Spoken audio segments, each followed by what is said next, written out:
Dogfights are not long, drawn out battles. They're fast and brutally unforgiving. In just a few seconds, pilots must track, react, and outmaneuver an opponent who's trying to do the exact same thing. There's no room for hesitation, no time to recover from errors. These recorded encounters show what aerial combat really looks like when everything is on the line. One mistake, and you're gone. These are the most intense dogfights ever captured. Dogfights are often imagined as chaotic, cinematic encounters, but in reality, they're tightly compressed sequences of decisions, reactions, and consequences. In modern air combat, everything happens within seconds, and every movement of the aircraft reflects a deliberate choice made under extreme pressure. The most intense dogfights ever caught on record are not defined by spectacle alone, but by how quickly situations evolve and how little margin for error exists once two aircrafts commit to engagement. These are not prolonged battles. They're short, violent contests where awareness, timing, and control determine the outcome before either pilot fully processes what's happened. To understand these engagements, it's important to move beyond the idea of dogfighting as random maneuvering. Each encounter follows a structure shaped by aircraft performance,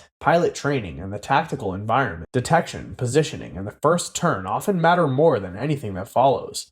Once an engagement begins, the fight compresses into a rapid exchange of maneuvers where energy, angle, and timing replace distance and planning. This is where the difference between aircraft like the MiG-21 and the F-4 Phantom becomes clear, not just in design, but in how they're used. During the Vietnam War, many of the most intense recorded dogfights involved the North Vietnamese Air Force flying the MiG-21 against American F-4 Phantom. On paper, the F-4 was more powerful. It carried more weapons, had better radar, and could operate at higher speeds, but it was also larger, less agile at certain speeds, and initially lacked an internal gun. The MiG-21, by contrast, was smaller, lighter, and optimized for quick interception. It was designed to climb rapidly, strike, and disengage. These differences shaped how each side approached combat, and they explain why many engagements unfolded the way they did. A typical encounter did not begin with both aircraft seeing each other at equal distance. Instead, positioning played a decisive role. North Vietnamese pilots were often guided by ground control,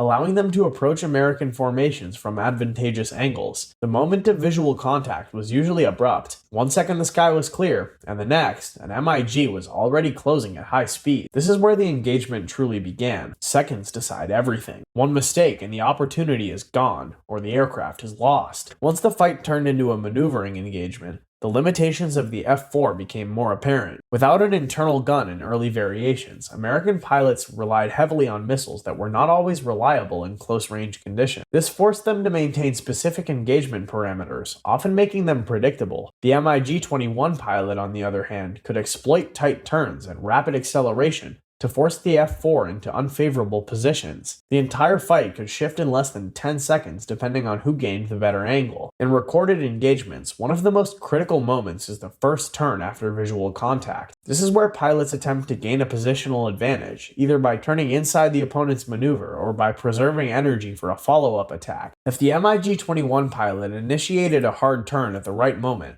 the smaller aircraft could quickly move into a position where the F-4 struggled to respond effectively. However, this advantage came with risk. The MiG-21 had limited fuel and less endurance, meaning the pilot had only a short window to achieve a decisive result before disengaging. American pilots adapted over time, and this is where the intensity of these dogfights increased. Training programs developed later in the war began to emphasize maneuvering combat rather than relying purely on technology. F-4 crews learned to manage energy more effectively, to anticipate the MiG's movements, and to create situations where missile shots became viable. The engagements became less one-sided and more dynamic, with both sides constantly adjusting tactics in response to each other. What makes these dogfights particularly intense is not just the aircraft involved, but the pace at which decisions must be made. There's no pause, no opportunity to reassess. A pilot must interpret the opponent's movement, predict the next maneuver, and respond instantly. Every turn affects speed, altitude, and position, and every adjustment carries consequences that unfold immediately. This is why recorded dogfights often appear so abrupt. What looks like a brief engagement is actually a dense sequence of actions where multiple critical decisions occur within seconds. Another key factor is energy engagement. In aerial combat, energy refers to combination of speed and altitude. A pilot with more energy has more options, including the ability to climb, dive, or accelerate. Losing energy limits those options and makes the aircraft more vulnerable. In many Vietnam-era dogfights, the outcome was determined not by a single maneuver, but by how well each pilot managed energy throughout the engagement. A poorly timed turn or excessive maneuvering could bleed speed and leave the aircraft exposed. These engagements also highlighted the role of situational awareness. Pilots are not only tracking one opponent, but also monitoring their own aircraft, potential threats, and available escape routes. In a multi-aircraft environment, this becomes even more complex. A pilot focused too narrowly on one target risks being surprised by another. This constant need to balance focus and awareness adds another layer of pressure, especially in high-speed engagements where visibility can change instantly. By the later stages of the Vietnam War, dogfighting had evolved into a more refined contest of skill and adaptation. Aircraft were still important, but the pilot's ability to interpret the situation and act decisively became the defining factor. Recorded encounters from this period show how quickly engagements could escalate and resolve, often within less than a minute. There was no gradual buildup.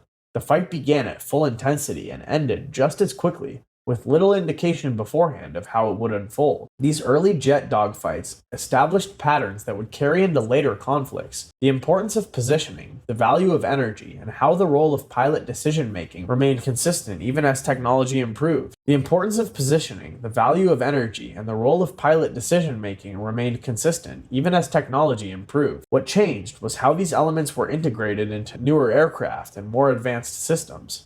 But at the core, the nature of the dogfight remained the same. It's a contest defined by speed, precision, and the ability to act under pressure without hesitation. During the Gulf War, aircraft like the F-15 entered combat with significant technological advantages. Equipped with advanced radar systems and more reliable missiles, these fighters were designed to detect and engage targets at longer distances. On paper, this reduced the need for close-range maneuvering. However, recorded engagements revealed that visual-range encounters still occurred, often unexpectedly, and required pilots to react instantly under pressure. In several documented cases, Iraqi aircraft attempted to evade long-range detection by flying low or using terrain to mask their approach. This reduced engagement distances and forced encounters into tighter, more dynamic situations. When contact was made, the transition from beyond visual range tracking to close-in maneuvering could happen in seconds. A pilot who was managing radar contacts one moment could suddenly be in a turning fight the next, with little time to adjust. The F-15's strength was not just its technology, but how that technology supported pilot decisions. Situational awareness improved significantly compared to earlier aircraft,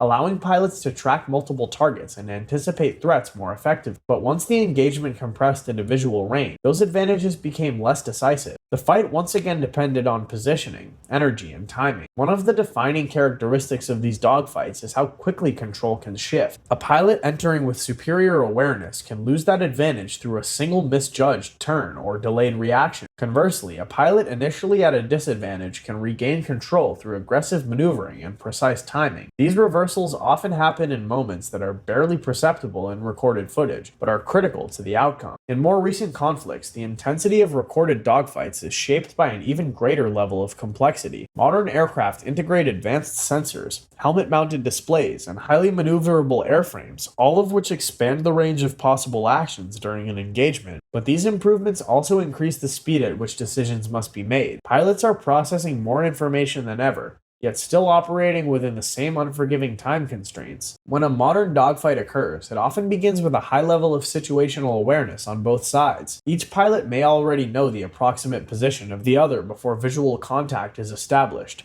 This reduces the element of surprise, but increases the intensity of the initial engagement. Both pilots are prepared, both are anticipating the first move, and both understand that the opening seconds will determine the outcome. The moment of visual contact remains a critical turning point. Despite all technological advancements, the transition to a visual dogfight still compresses the engagement into a sequence of rapid maneuvers. High off-bore sight missiles and advanced targeting systems allow pilots to engage from angles that were not possible in earlier decades, but they do not eliminate the need for positioning. A pilot must still create an opportunity, align the aircraft, and commit at the right moment. Recorded encounters from modern conflicts show how little time exists between detection and engagement. In some cases, only a few seconds separate the first visual confirmation from a weapons release. This leaves almost no margin for correction. A single incorrect assumption about the opponent's movement can result in immediate defeat. Seconds decide everything. One mistake and the engagement is over before it fully develops. Another defining feature of modern dogfights is the role of pilot workload.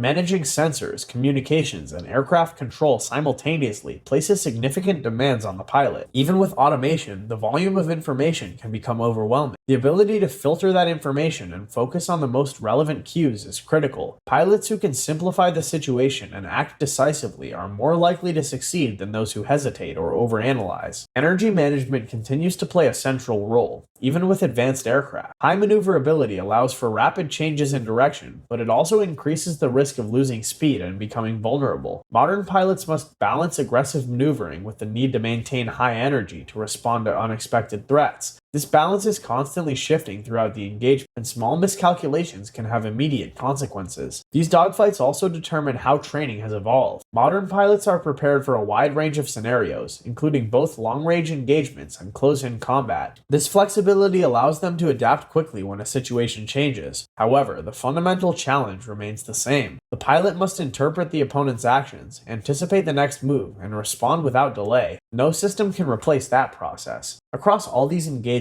from Vietnam to modern conflicts, a consistent pattern emerges. The most intense dogfights are not defined by duration or scale, but by compression. Everything happens quickly, often too quickly for outside observers to fully understand in real time. What appears as a brief exchange is actually a sequence of critical decisions unfolding at high speed, where each action directly influences the next. The aircraft have changed, the technology has improved, and the environments have become more stable, but the core of the dogfight remains unchanged. It is still a contest of timing, positioning, and decision-making under pressure. The pilots who succeeded are not necessarily those with the most advanced systems, but those who can act with clarity and precision when the situation becomes most demanding. In the end, no matter the era or the aircraft involved, the outcome is decided in seconds, shaped by choices that cannot be undone once they are made.